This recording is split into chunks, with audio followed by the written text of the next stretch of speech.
नमस्कार, मैं Baljeet Dhaka Pinnacle coaching centre से आप सभी का स्वागत करता हूं।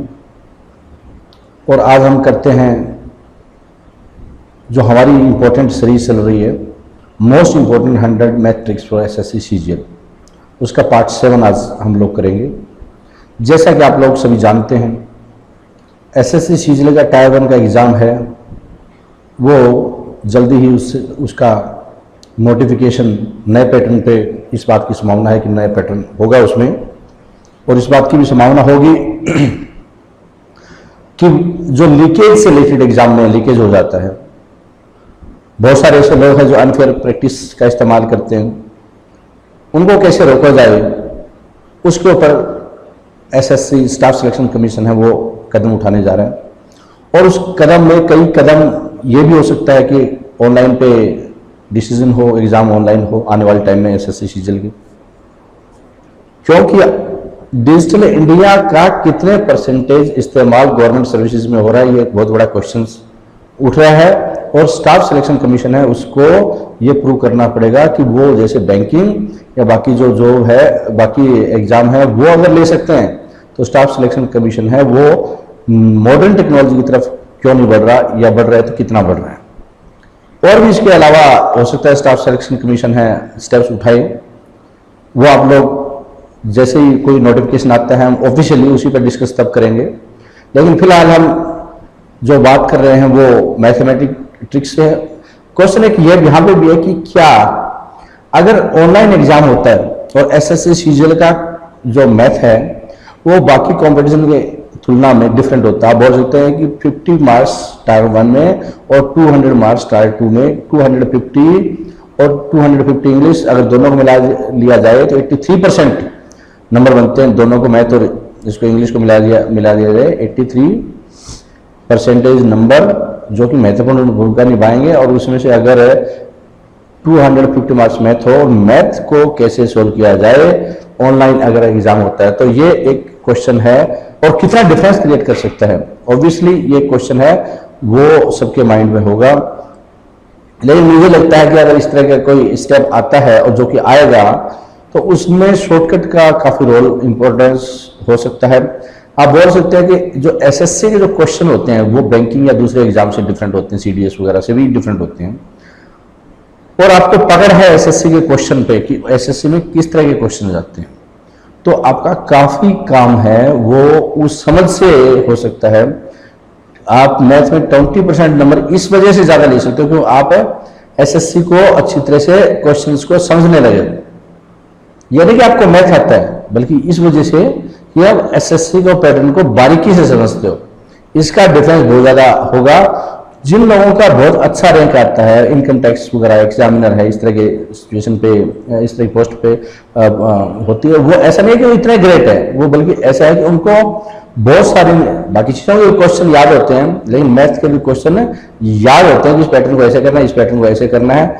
न कि मैथमेटिक्स बहुत ज्यादा स्ट्रॉन्ग होता है, ऐसा नहीं है, बल्कि स्किल्स और आर्ट ऑफ सॉल्विंग और managing 2 hours in the exam, वो महारत उनको हासिल होती है। आप भी उसी में फोकस कीजिए। बहुत ज्यादा मैथ के चैंपियन मत बनिए, मैथ को मैनेज करने के आर्ट पे ज्यादा फोकस कीजिए, क्योंकि ये अल्टीमेटली आपको रिजल्ट दिलवाएगा। वरना पता चला आप मैथ में बहुत अच्छे थे और आपको ये भी पता नहीं चला आपने कितना किया और कितना रह गया एग्जाम में, ऐसा होगा। तो these presentation are in both medium, Hindi and English, and this particular presentation in Hindi medium. There is separate presentation for English medium. Those students who want to watch presentation in English medium, they can watch another presentation which is available over there. And this is presentation in Hindi. So let's do this. 31 questions हमने अभी तक 30 tricks कर चुके हैं। 31 trick है वो देखते हैं क्या है। इस सीरीज में हम 100 ट्रिक्स कर रहे हैं। आपके सामने ये क्वेश्चन होगा, a man sells 2 pipes at ₹12 each. He gains 20% on one and loses 20% on another. In the whole transaction there is a. अब इस वैरायटी के 2 क्वेश्चन होते हैं, 2 टाइप के क्वेश्चन आते हैं। एक आता है परसेंटेज पे, जैसे आएगा किसी चीज का 2 का सिमिलर सेम है वो प्राइस दिया होगा, एक पे लॉस एक पे प्रॉफिट। आपको आंसर देना प्रॉफिट में, आपको आंसर देना परसेंटेज में। जब आपको परसेंटेज में आंसर देना हो तो आप ये ट्रिक यूज कर सकते हैं जो आमतौर पर आप कर रहे हो, सक्सेसिव परसेंटेज से रिलेटेड एक्स प्लस वाई और एक्स वाई बाय 100। और इसमें जैसे कि फॉर एग्जांपल अगर 20% है कोई तो 20 माइनस 20, यहां पे y का मतलब इस फॉर्मेट में आप ले सकते हैं, और 400 डिवाइड बाय आप बोल सकते हैं कि 4% नेगेटिव में हुआ। लेकिन जब क्वेश्चन अगर इस फॉर्मेट में आए रुपीज टर्म में तो ये ट्रिक भी यूज कर सकते हैं, लेकिन इससे बेटर है कि आप 2-3 चीजों का ध्यान रखिए जो कि इसमें भी एप्लीकेबल है। एक तो कि हमेशा आंसर है वो लॉस में होगा, और कई बार 60% केसेस में 4 ऑप्शन में एक में अगर सिर्फ एक में ही लॉस हो तो बिना देखे, जैसे इस केस में एक में लॉस है तो आंसर कौन सा होगा? सी। 60% केसेस में ऐसी संभावना होगी। लेकिन अगर 2 में लॉस है इसका मतलब निकालना पड़ेगा। तो निकालने के लिए आप अगर रुपीज टर्म में तो बेटर स्ट्रेटजी आपकी क्या होगी कि एसपी दोनों का कितना हुआ? 12 इंटू 2 24 रुपीज एसपी। एक पे अब सीपी कितना होगा? एक पे सीपी निकालना का क्या तरीका होता है? 100 डिवाइड बाई, अब लॉस हो एक में गेन है तो 120 कीजिए, और दूसरे में 12 इंटू, क्योंकि एसपी दोनों का सेम है, 100 डिवाइड बाई 80, इस पर्टिकुलर केस में 80 कीजिए क्योंकि ये लॉस है। तो कितना हुआ देखिए, 100 था तो 10 रुपए इसका और 15 रुपए इसका, 25 रुपीज हो गए दोनों के सेलिंग कॉस्ट प्राइस 25 रुपीज, और सेलिंग प्राइस है 24 रुपीज, तो लॉस हुआ 1 रुपीज लॉस। आप बोल सकते हैं कि सक्सेसिव परसेंटेज में निकालने से क्या होगा कि आपका टोटल लॉस हो जाएगा, फिर दोबारा उसको सीपी में कन्वर्ट करना पड़ेगा, ज्यादा टाइम लगेगा। तो बेटर तरीका क्या है कि अगर परसेंटेज में आए तो इस फॉर्मेट का इस्तेमाल कीजिए, और अगर रुपीज टर्म में पूछा परसेंटेज में न पूछा ट्रांजैक्शन तो आप इस टेक्निक का इस्तेमाल कीजिए। और उससे पहले इस टेक्निक का इस्तेमाल करने से पहले कंफर्मेटरी टेस्ट कीजिए कि क्या उसमें 4 ऑप्शन में कहीं एक ही में तो लॉस नहीं है, जैसे इस पर्टिकुलर केस में है, तो वो आंसर हो जाएगा, आपको आगे निकालने की जरूरत नहीं। और ये ऐसी संभावना 60% केसेस में होगी। तो इस वैरायटी का इस नजर से ध्यान रखनी है। ये रुपीज वाली वैरायटी थी, परसेंटेज वाली वैरायटी नहीं है। नेक्स्ट ट्रिक देखते हैं।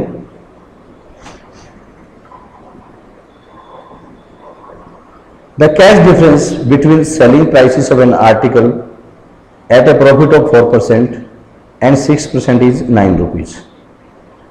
The ratio of the two selling prices would be how much? Question दिया हुआ है, आप इसको वीडियो को पॉज कीजिए और इस क्वेश्चन को सोल्व करने की कोशिश कीजिए। इससे पता चलेगा कि आप इसको कैसे निकालेंगे, इस वैरायटी को कैसे हैंडल करेंगे। आप वैरायटी मान सकते हैं, जैसे मैंने प्रोजेक्ट, अगर पिनेकल की वेबसाइट पे जाएंगे, आप पिनेकल की वेबसाइट क्या है? SSCCGL pinnacle.com, ये SSC की वेबसाइट है। इस पे आप जाएंगे तो वहां पे प्रोजेक्ट 400 मिलेंगे क्वेश्चन, प्रोजेक्ट 400 क्वेश्चन।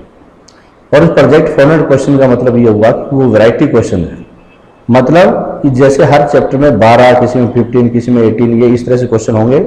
और वो क्वेश्चन वैसे हैं कि जो सभी को रिप्रेजेंट करेंगे, सभी को रिप्रेजेंट करेंगे। इसका मतलब अगर कोई बंदा 400 क्वेश्चंस में एक्सपर्ट है, इसका उसको मैथ की काफी चीजें या काफी हद तक वो मैथ में एक्सपर्ट है, तो उस पर आप ट्रिक डेवलप कर सकते हैं। हम 1-2 प्रेजेंटेशन उस पर भी करेंगे कि अगर आपको ट्रिक बनानी हो तो कैसे बनाएंगे।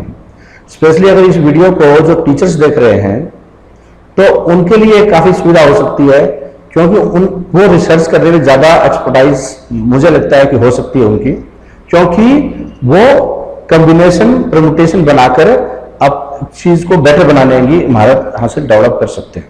तो हम उस पर भी करेंगे, हाउ टू डेवलप ट्रिक्स। लेकिन आप इस पर भी विचार कर सकते हैं, 400 क्वेश्चन इस पर कीजिए, आपको फायदा होगा, क्योंकि वैरायटी क्वेश्चन पे आपकी कमांड है। और वैरायटी क्वेश्चन अगर 400 क्वेश्चन एक बार करने के बाद में, एक बार करने में हो सकता है 1 हफ्ता लगे आपको, लेकिन ये सारा करने के बाद में हर रोज ये क्वेश्चन आप आप ज्यादा से ज्यादा 1 या 2 घंटे में 400 क्वेश्चन है वो रिपीट कर सकते हैं। और अगर आप डेली करेंगे तो पूरा मैथ इसका मतलब डेली रिवाइज हो रहा है, पूरा मैथ डेली रिवाइज हो रहा है, फिर आपको सिर्फ टेस्ट देने हैं, आप वो स्ट्रेटजी भी अपना सकते हैं। तो लेट्स सी इस पर्टिकुलर क्वेश्चन में क्या है, ये 4% और 6% सेलिंग प्राइस। इसका मतलब कि सेलिंग प्राइस क्या हुआ, अगर 100 रुपीज कॉस्ट प्राइस है, 4% प्रॉफिट है, तो कितना हुआ सेलिंग प्राइस। ये एसपी लगा देते हैं इसका और ये एसपी लगा देते हैं दूसरे का, 104 और 6% है तो 106। रेशियो क्या हुआ 52 और 53, आंसर 52 या 52 रेशियो 53। इससे कोई फर्क नहीं पड़ेगा। अगर ये 9 है, देखो इस केस में 2 है, इस केस में 2 है। अगर ये 200 फॉर एग्जांपल ये होते हैं, ये 208 होता है, इसमें 4% 200 पे है, तो यहां पे कितना होता 212, तो कितना आया अब भी इतना। ये हमेशा रेशियो सेम रहेगा, यहां पे कितना ही हो रेशियो सेम रहेगा। तो इस वैरायटी में आपको यह पहचानना है कि कौन सी वैरायटी है, और आप देखते ही लगा जाएंगे, क्योंकि आपको इस पे कमांड रखनी है, दो वर्ड्स पे, इस वैरायटी में इस 2 पे कमांड रखनी है। तो रेशियो उसी हिसाब से होगा, उसमें रेशियो हमेशा ऐसे निकाल सकते हो। तो ये वेरी इंपॉर्टेंट, अगर आप इसको समझ सकते हो तो आंसर था इसका ये।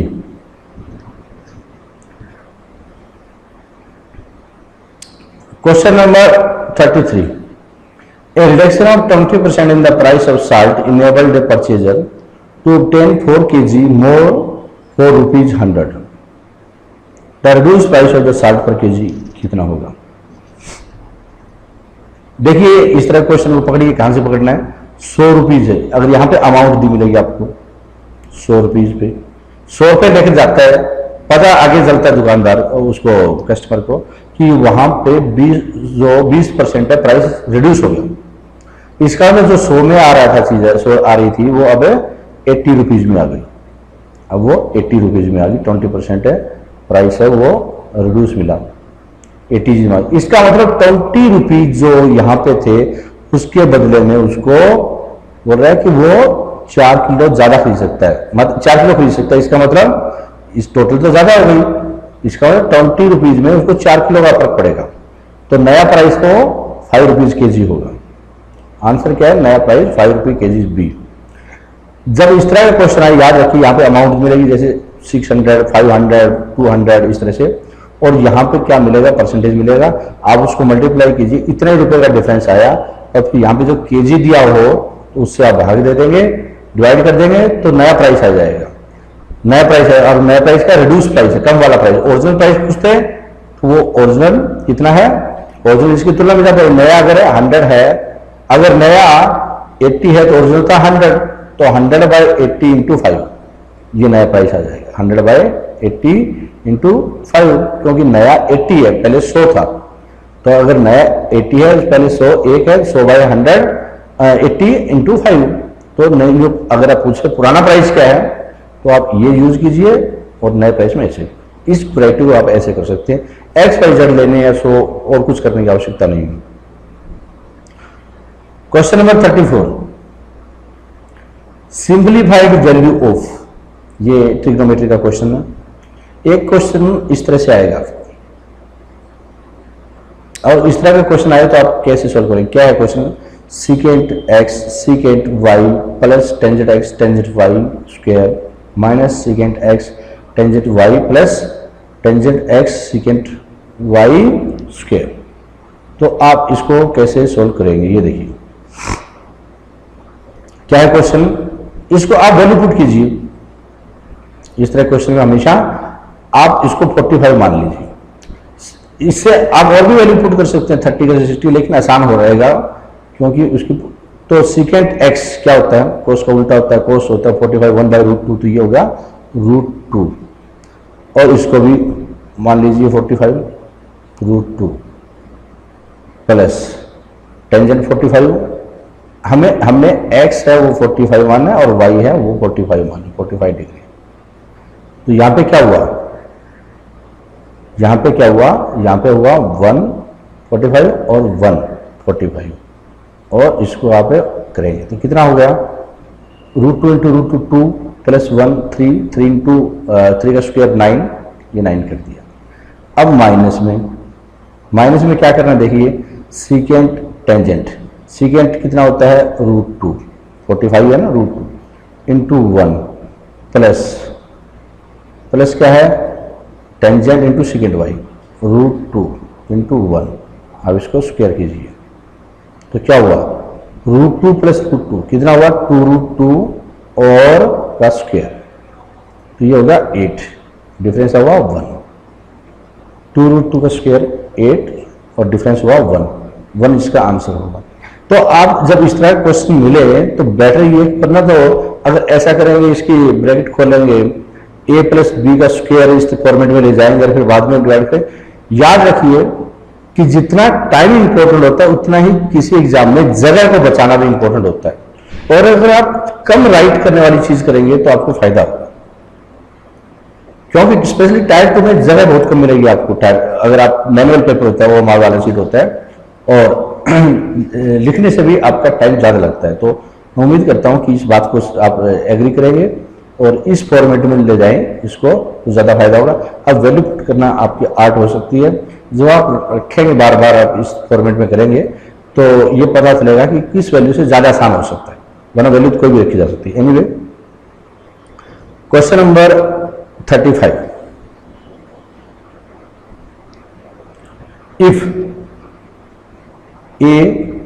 Angle A and B are complementary, complementary कौन से होते हैं, अगर दो एंगल का जोड़ जो प्लस होगा वो 90 डिग्री, उसको कॉम्प्लीमेंट्री एंगल बोला जाता है। एक्स और वाई का या ए और बी का सम है वो 90 डिग्री होगा तो वो कॉम्प्लीमेंट्री एंगल कहलाएगा। Then the value of secant, अब इसको 45, इसका मतलब क्या हम ये बोल सकते हैं 45 और 45 ले, वो ले सकते हैं सीकेंट स्क्वायर ए, सीकेंट स्क्वायर, सीकेंट 45 √2 का स्क्वायर, हमने सीकेंट ए है, ए को 45 माना है तो ये स्क्वायर आ गया, प्लस फिर आता है सीकेंट, इसको भी 45 माना था तो √2 का स्क्वायर यहां पे कीजिए, माइनस सीकेंट स्क्वायर √2 का स्क्वायर और इंटू √2 का स्क्वायर, ये आ गया सारा। तो इसका मतलब 2 प्लस 2 और -2 into 2, 4 - 4 that is 0, answer will be D answer है। तो आप इस तरह क्वेश्चन को ऐसे कर सकते हैं। वैल्यू पुट करना ट्रिग्नोमेट्री अलजेब्रा में बहुत ही इंपॉर्टेंट आर्ट है, बहुत इंपॉर्टेंट आर्ट है। आपके माइंडसेट है उस दिशा में होना बहुत जरूरी है। 80 to 90% क्वेश्चन है आप इस फॉर्मेट से निकाल पाएंगे और बहुत आसान होंगे। आप याद रखिए ज्यादा मुश्किल क्वेश्चन करने की जरूरत नहीं है इसके प्रैक्टिस के बहाने, क्योंकि एग्जाम में आसान क्वेश्चन आते हैं। बहुत इंपॉर्टेंट बात है कि आपकी स्ट्रेटजी रेलिवेंसी से ज्यादा होनी चाहिए।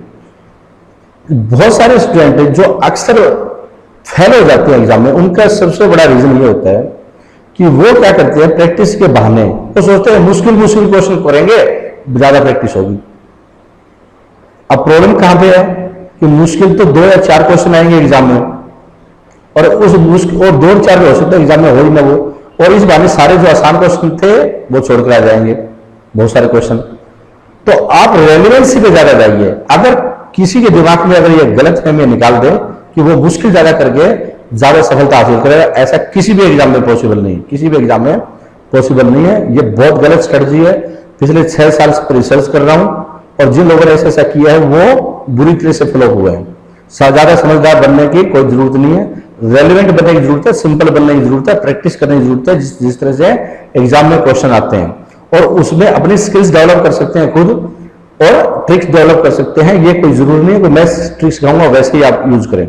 आप अपनी ट्रिक यूज कर सकते हैं। जब आप एक रिसर्च माइंड में होंगे, एक डेवलपमेंट माइंड में होंगे, आप बहुत अच्छी ट्रिक खुद ही डेवलप कर देंगे, ये मेरा पूरा विश्वास है।